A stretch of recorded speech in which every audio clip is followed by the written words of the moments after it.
dan mendapatkan ridho dari Allah Subhanahu wa taala. Demikian yang kami sampaikan. Wassalamualaikum warahmatullahi wabarakatuh.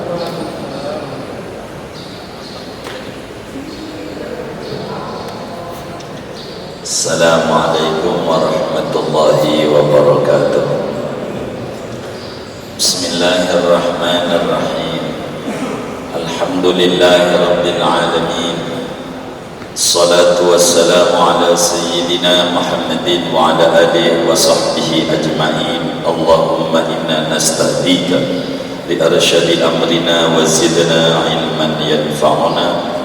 Qala al-imam al-muallif rahimahullah an Abi Hurairah radhiyallahu anhu qala, diriwayatkan daripada sahabat Nabi Abu Hurairah namanya radhiyallahu anhu, qala, berkata oleh Abu Hurairah,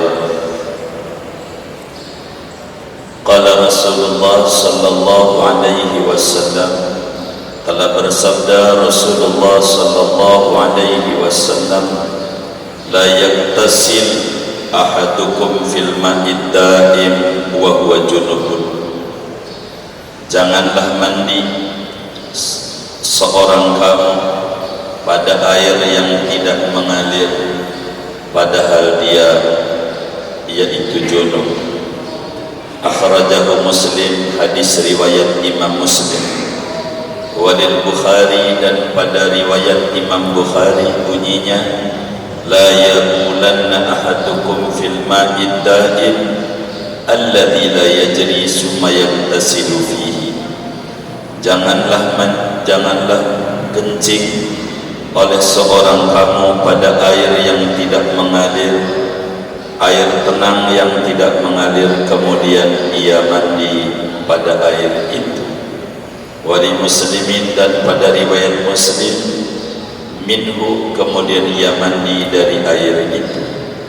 Wali Abi Dawud, dan pada riwayat Abu Dawud bunyinya, wala yaghtasilu fihi minal janabah, dan jangan mandi ia pada air yang tidak mengalir daripada mandi junub. Shadaqa Rasulullah sallallahu alaihi wasallam. Saudara-saudara sekalian yang mulia, pertemuan ini kita akan mengkaji kalam mulianya Rasulullah sallallahu alaihi wasallam dari jalur santri dan mahasiswanya Nabi, namanya Abu Hurairah. Nama aslinya Abdurrahman bin Sakhar, sahabat paling banyak meriwayatkan hadis.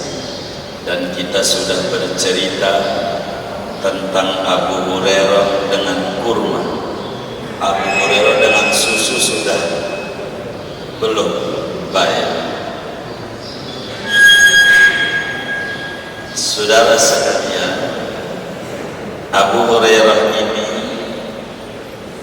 punya pengalaman dengan gurunya Rasulullah sallallahu alaihi wasallam, karena Abu Hurairah tinggal di samping Masjid Nabawi.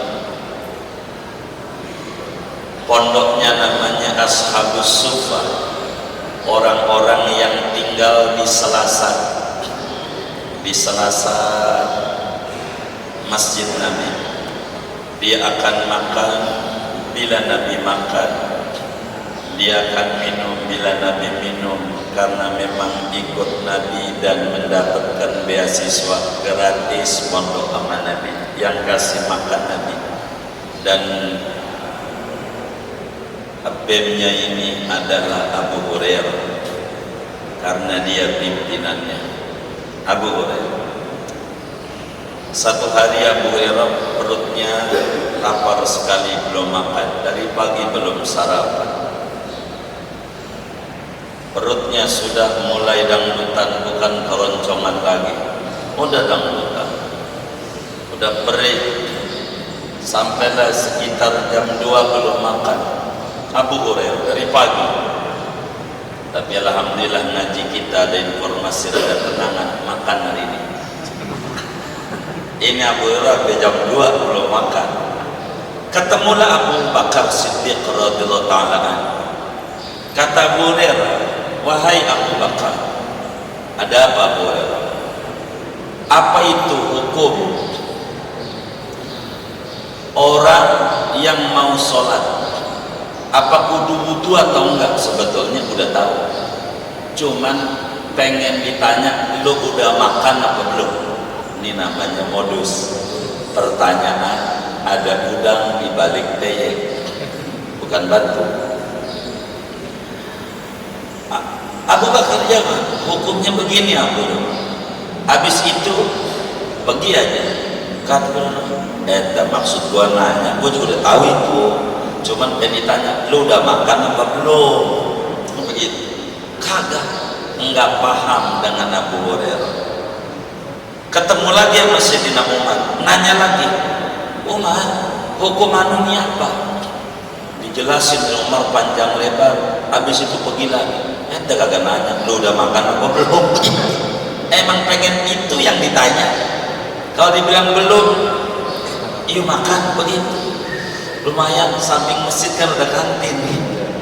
Begitu. Kayaknya nyontoh zaman Nabi ini. Mana betul Umar? Sampai Abu Hurairah nanya sama beberapa temennya, enggak ada juga yang ngerti. Ketemulah Habibuna Muhammad sallallahu alaihi wasallam. Dia tahu dia perutnya melintir. Abu Hurairah udah makan, belum nanya, udah ditanya dulu. Belum pakai kayak Abu Bakar, hukuman apa?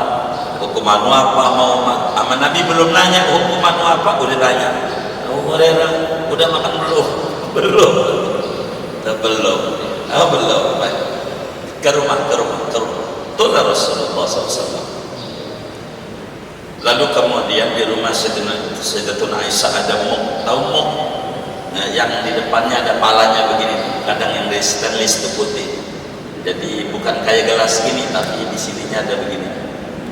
Jadi lalu Nabi nanya sama Siti Aisyah radhiyallahu ta'ala anha, Aisyah, baik, ada apa suamiku? Ini apa itu? Susu Nabi. Dari mana? Tadi ada hadiah dari sahabat nganterin kamari, ini susu masih murni. Begitu. Ini disebutnya air bening. Kalau susu air putih, ini bening. Begitu. Bukan minta susu, bukan. Nanti saya sama Pak DKM baperan lagi. Jadi saudara, kata Nabi susu, kata Abu Hurairah susu Nabi, ada hadiah tadi. Kata Abu Hurairah, pas gua lagi lapar dapat susu. Dan dia seorang Arab begitu. Kalau kita nggak bakal kenyang gitu tuh. Kalau boleh tuh pagi jus udah cukup. Emang begitu. Kita mau ditawarin aja, mau salat, emang udah beduk, ditanya beduk, dikata sholat, dikata begitu itu kita. Ini sudah ada. Kata Nabi, Abu Hurairah, ini ada susu. Coba dia tengok, mahasiswa ada berapa yang lagi ngumpul di Selasar? Begitu. Ada berapa tuh teman-temanmu? Abu Hurairah gusar. Lah, kan gua lapar, suruh ngajak teman lagi. Mana semua kecil begitu. Ini alamat. Lagi pada kumpul semuanya di samping masjid. Ada 150 kumpul masuk ke depan rumah Nabi, duduk 150. Kata ini gawat, mana cukup semuk segitu 150, mana gua perih bro. Kata Nabi, Abu Hurairah, baik ya Rasulullah, ambil gelas, kan gelas Arab kecil-kecil, kau bagi. Di hatinya bergumam, wassalam. Sebab dalam aturan Islam, Nabi udah tanamin kepada semua sahabat, sa'il qaumi akhiruhum, panitia pelaksana makannya belakangan. Itu begitu. Ini ajaran. Tum jadi panitia udah ngumpetin dulu ke buli, dibawa di kamarnya begini. Nah ini nggak benar nih, bisa ditutup ini ngaji. Itu begitu. Sakil qaumi akhiruhum. Orang yang ngasih minum orang lain jadi panitia terakhir minumnya. Panitia tuh belakangan, jangan duluan. Kalau ada makanan orang lain dulu. Abu Hurairah wassalam, bisa gua kebagian kasih minum. Abu Hurairah, ente jangan intip dalamnya, ente tutup, karena ada tutupnya tuh, tuang aja. Musim Abu Hurairah, cukup juga ya, begitu di hati sampai semua di hatimu banyak goyang. Bisa gua ampasnya nih kopi kalau di bawah yang enak-enak di atasnya, tinggal dedaknya. Duh, semua cukup, alhamdulillah wa syukurillah. Kata Nabi, Abu Hurairah, ya, berapa yang belum minum? Tinggal 2. Saya dan engkau ya Rasul. Baik, kalau begitu kau minum. Abu Hurairah minum. Nabi yang pegang, minum. Kata Nabi, lagi. Habis Abu Hurairah bilang kagak cukup.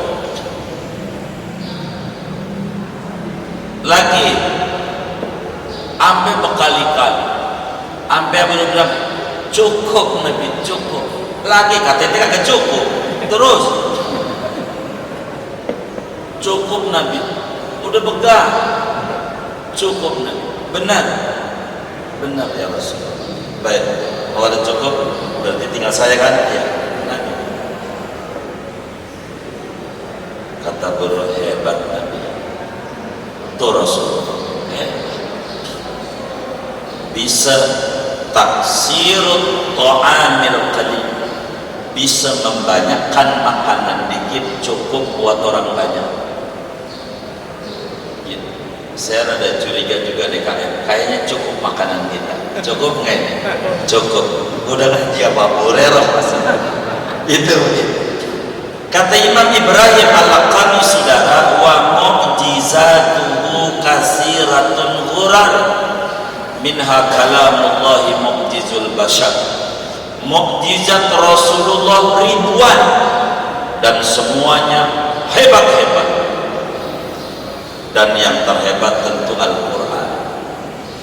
Dan satu di antara mukjizat Rasulullah yang Abu Hurairah lihat dengan mata kepalanya, bagaimana susu semut dikit cukup buat orang banyak, sampai dia pegang alhamdulillah. Abu Hurairah riwayatkan hadis 5.000 lebih. Salah satunya ini yang kita mau bedah. Kata Abu Hurairah radhiyallahu ta'ala anhu, qala Rasulullah sallallahu alaihi wasallam, la yaqtasil ahadukum fil ma'i da'im wa huwa junub. Hadis ini saudara diriwayatkan oleh banyak ahlul hadis. Imam Bukhari riwayatkan, Imam Muslim riwayatkan, Imam Abu Dawud juga riwayatkan, Imam An-Nasai juga riwayatkan di dalam Sunan Nasai, Ibnu Majah Al-Qazwini di dalam Sunan Ibnu Majah, dan masih banyak ulama-ulama yang lain meriwayatkan tentang hadis ini dengan redaksi yang sedikit ada perbedaan, tapi isi tidak. Hadis ini saudara sebagai satu dasar di antara dalam dasar-dasar Islam tentang kebersihan. Islam amat sangat menekan dan menganjurkan kepada pemeluknya supaya betul-betul perhatian urusan kebersihan, urusan bersuci betul-betul harus diperhatikan. Imam Ghazali menyetir hadis di dalam Ihya Ulumuddin, bunya hadad din ala nadhafah. Islam ini dibangun di atas kesucian, suci akidah, suci batin, suci lahir. Sampai negara kita, saudara, dalam bagian ini mengambil dalam lagu kebangsaan kita, bangunlah jiwanya, baru bangunlah badan. Kesucian jiwa lebih diprioritaskan dibanding kesucian aspek lahiri. Islam, saudara, amat sangat peduli berbicara tentang kebersihan. Kata baginda kita Nabi besar Muhammad sallallahu alaihi wasallam bilang, la yaghtasil ahadukum, seorang kamu jangan mandi pada air yang tidak ngalir dalam keadaan junub. Hadis yang lain bunyinya, seorang kamu jangan kencing pada air yang tidak mengalir lalu mandi di air itu. Hadis yang lain bunyinya, jangan kencing seorang kamu pada air yang tidak mengalir kemudian mandi dari air tersebut. Hadis yang lain bunyinya, jangan kencing seorang kamu pada air yang tidak mengalir, jangan mandi pada air itu daripada mandi junub. Sedikit berbeda redaksi, namun esensi akan menjadi sama, saudara. Begini,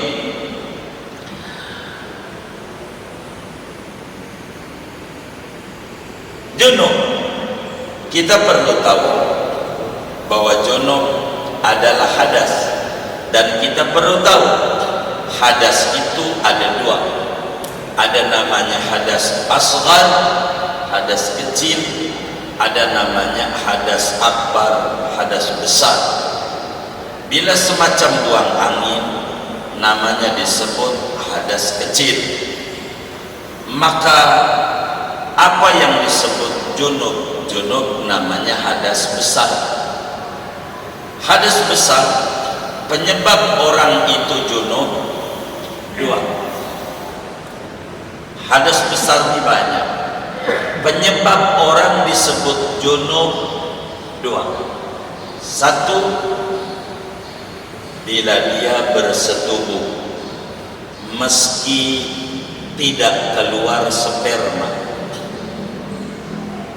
Bersetubuh doang walaupun tidak keluar sperma, itu disebut berhadas besar, disebut junub. Bila orang bersetubuh walaupun tidak keluar sperma, maka disebut junub. Sebelum saya panjangkan, saya mau bertanya kepada yang hadir, menurut saudara, dari kita ngaji begini junub enggak? Hah? Junub enggak? Emang apa? Oh, begini doang. Iya, baik.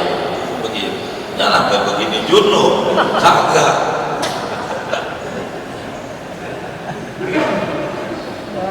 Hah? Junub enggak? Wajib mandi enggak? Emang apa? Oh iya, begini doang. Kita harus tahu. Jangan sampai salah hukum untuk begini. Jangan dicatat. Jadi junub ada dua. Satu, disebabkan bersetubuh meski tidak keluar sperma. Begitu. Arti bersetubuh itu memasukkan kepala zakar kepada vagina. Mau vagina orang, mau bukan orang. Ama kambing, gua lagi kencing, salahnya kambing, mundur-mundur, kambing yang disalahin. Ente junub juga karena masuknya kepala zakar pada vagina. Biar bukan orang, Bagaimana kalau belakang? Mau depan ke kemaluannya, mau belakang ke kemaluan belakang tuh kalau pakai bahasa meruya namanya liang tai.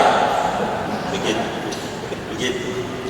Itu tetap junub walaupun tidak keluar sperma.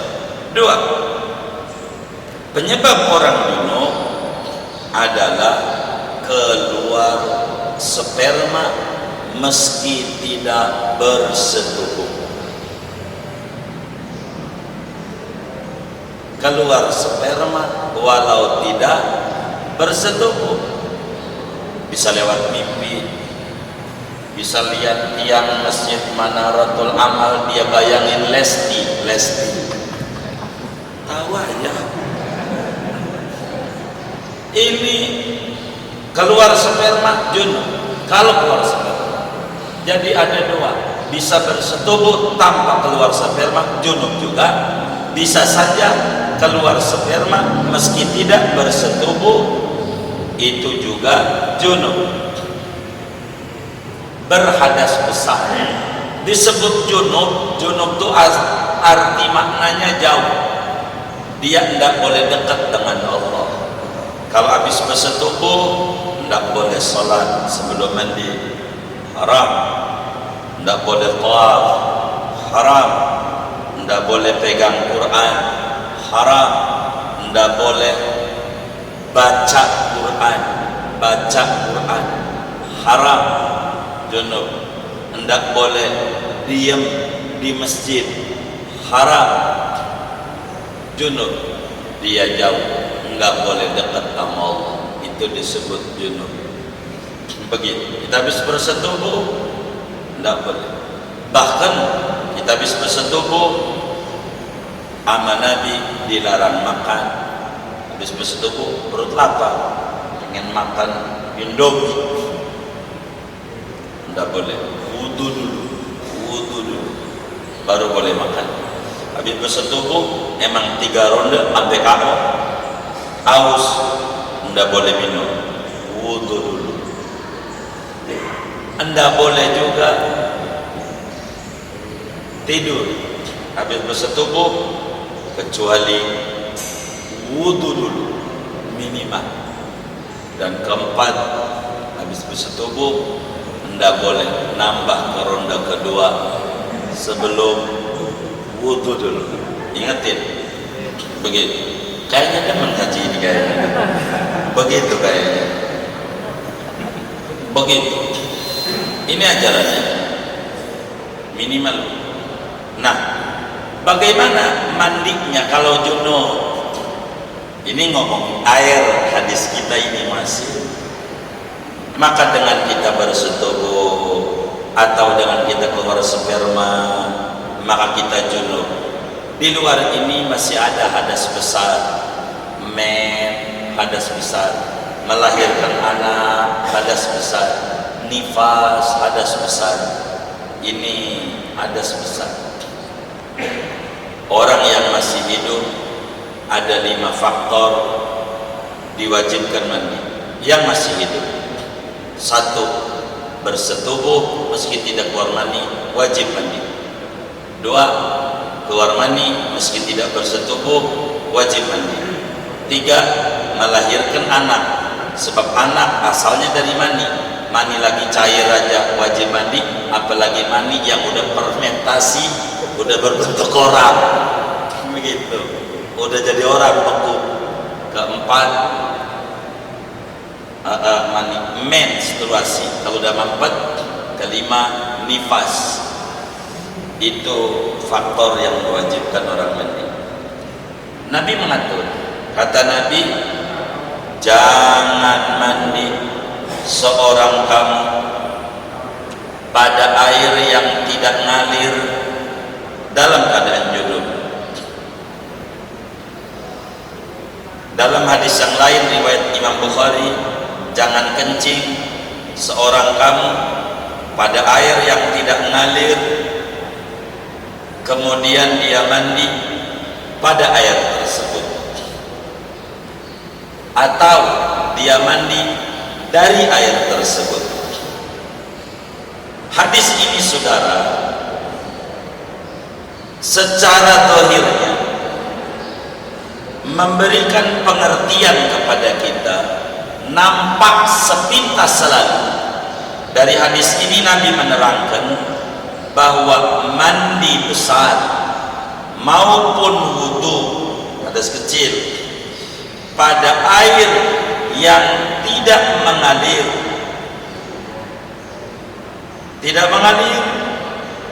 yang mana dipakai oleh orang banyak.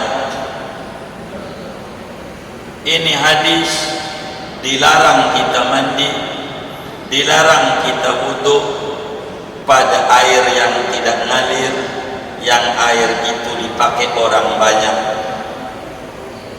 sebab bisa berubah, sebab bisa rusak, sebab bisa keluar dari kepatutan air itu. Air itu banyak maupun air itu dikit, secara zahir hadis begitu. Mantuknya memberi pengertian, mau air dikit, mau air banyak. Kalau pakai hadis ini nih saudara, ini repotnya one day one hadis. Kalau pakai hadis ini, mau air dikit, mau air banyak, bila mana air itu tidak mengalir, jangan dipakai mandi junub, jangan dipakai wudu, jangan. Begitu. Mau dikit, mau banyak, tidak menjelaskan itu. Tapi hendak boleh begitu kita memahami hadis, karena kemarin-kemarin kita udah ngaji. Air ada dua.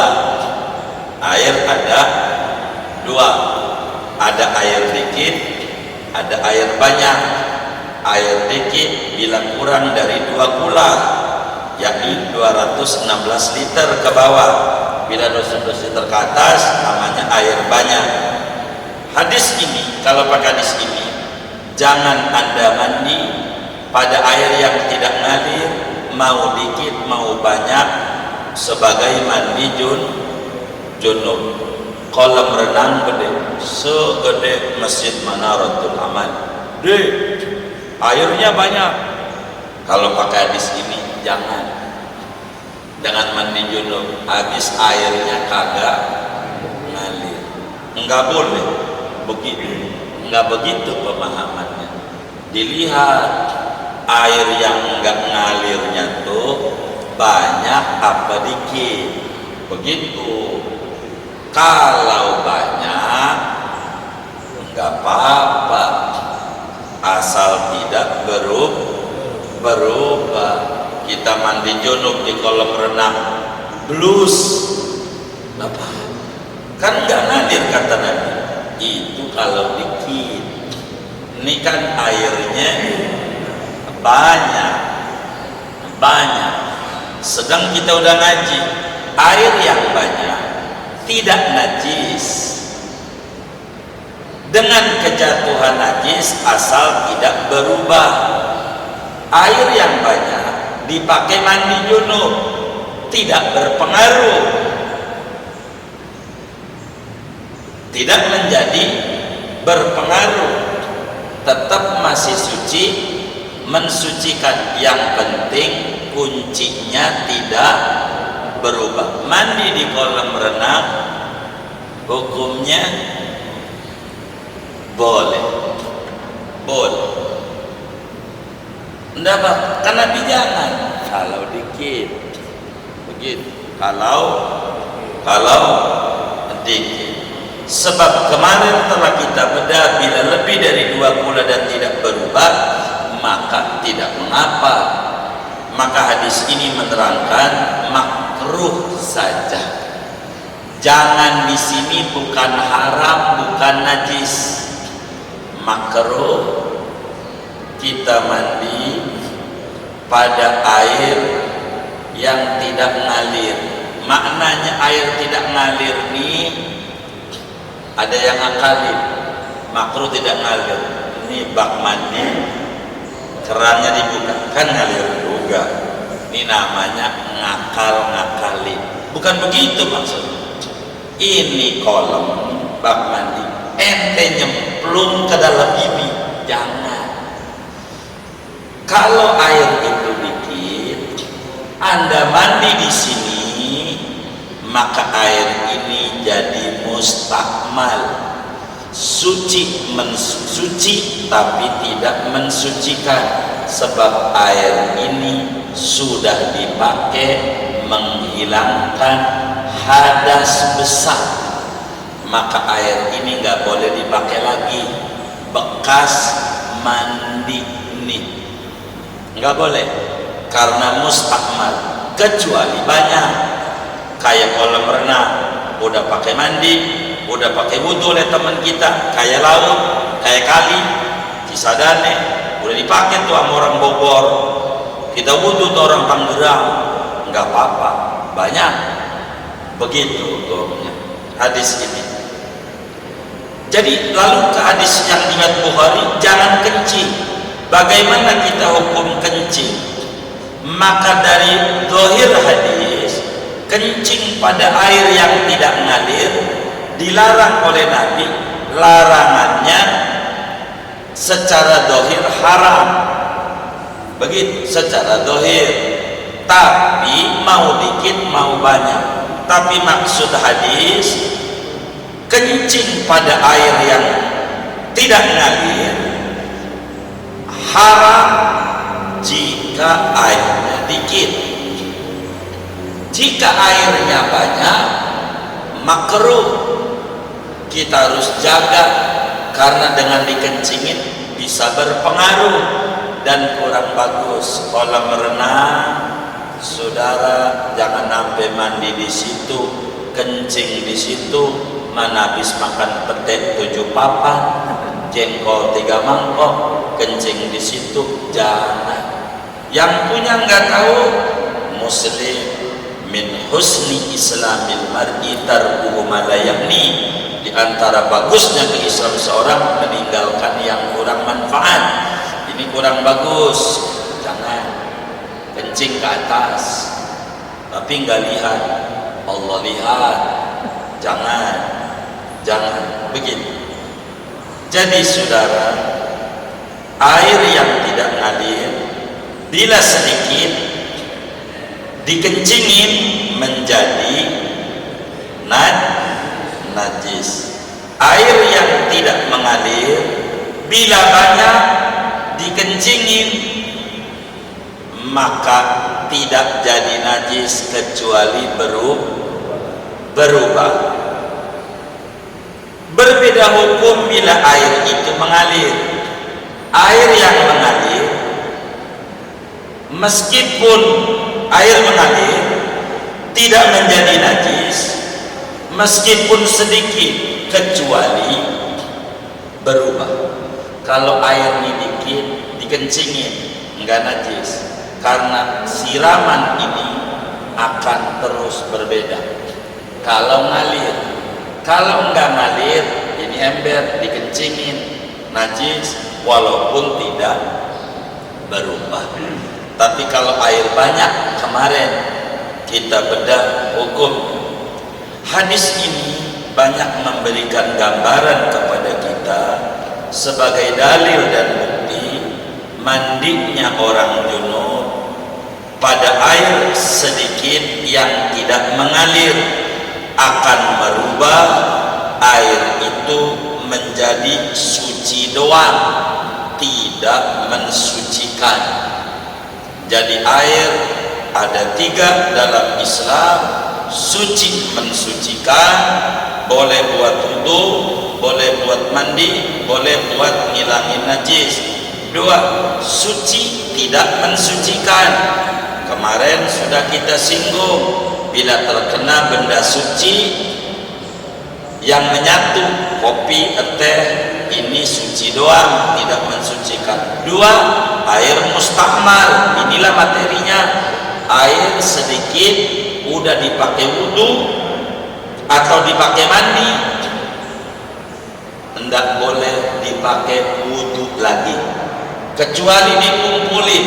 Ini udah dipakai wudhu, ada 40 ember, digabung jadi satu, maka jadi suci mensucikan. Fa in jumi'al musta'mal fa balagha qullataini wa lam yataghayyar fa mutahhir.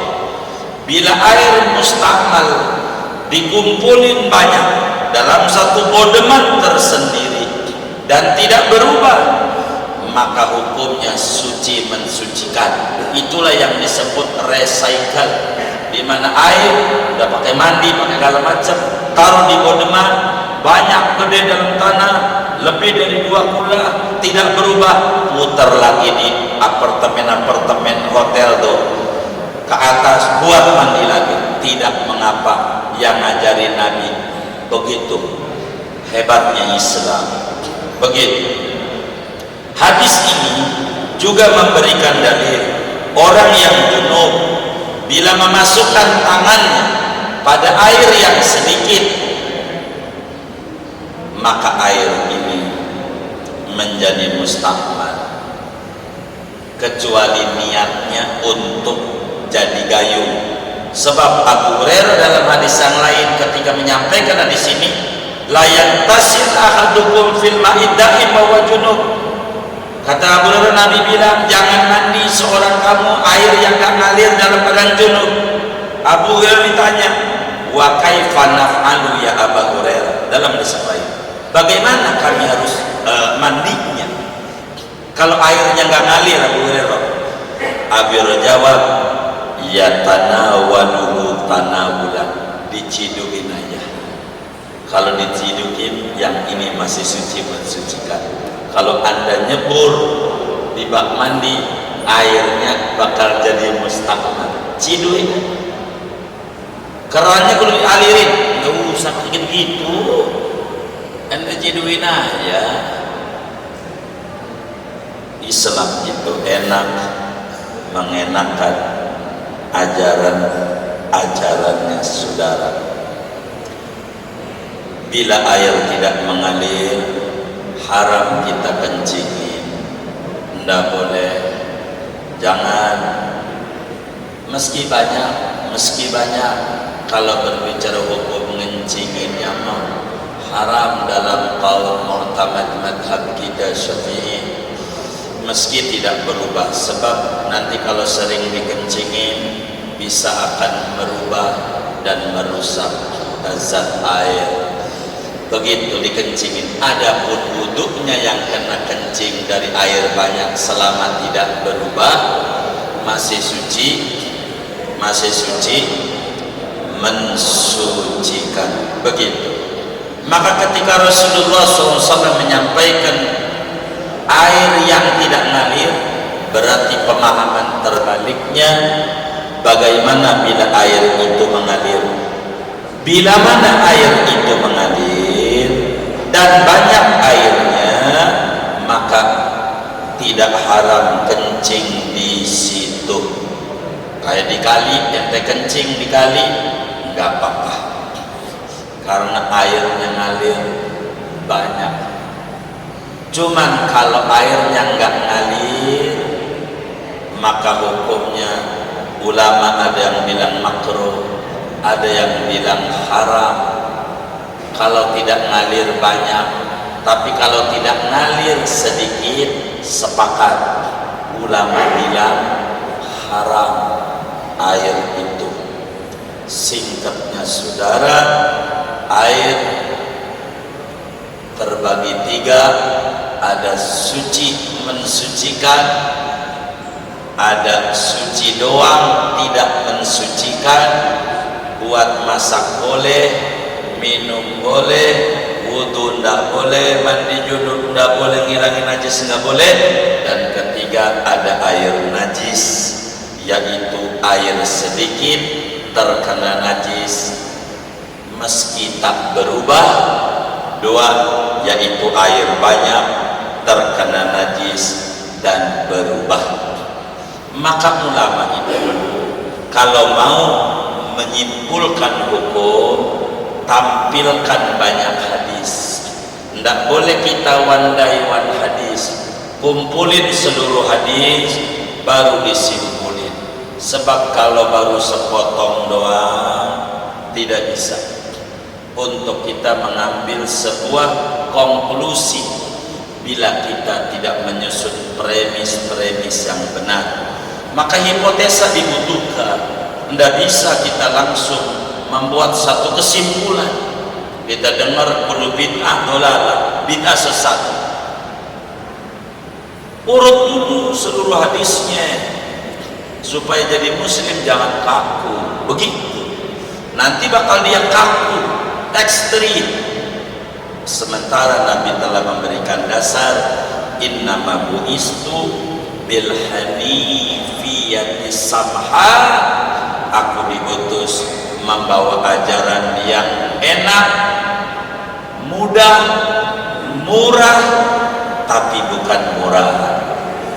Inilah ajaran-ajaran agama kita, amat sangat luar biasa, mengajarkan kepada kita terkait dengan hukum air. Bila air itu banyak dan mengalir, tidak haram kencing di situ. Meski begitu, sebaiknya jangan.